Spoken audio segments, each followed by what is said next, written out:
गोष्ट लागेल, पण लायसन्स काढण्यापर्यंत त्यांनी आम्हाला हेल्प केली, त्याची कुठं जाणीव दिली. आणि ते कम्प्लीट झाल्याच्या नंतर त्यांच्याबरोबर हा माझा आता ओनियनचा दुबईसाठी फर्स्ट कंटेनर मी एक्सपोर्ट करतोय.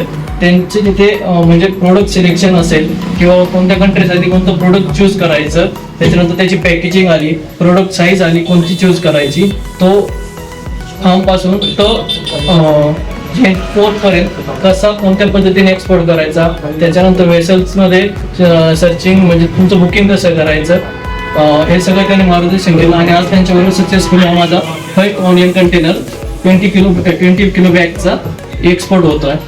बरेच इन्स्टिट्यूट असे आहेत की ज्या फक्त आपलं म्हणजे कमिशन बेसिसवर काम करतात, पण तिथं माहिती काय आणि प्रॅक्टिकल नॉलेज त्या बऱ्यापैकी भेटत नाही. परंतु या व्यक्तीसोबत काम करताना असल्या कोणत्याच गोष्टी आम्हाला म्हणजे अडचण आली नाही की ज्याबद्दल आम्हाला माहिती अशी मिळाली नाही असं कुठे जाणवलं नाही.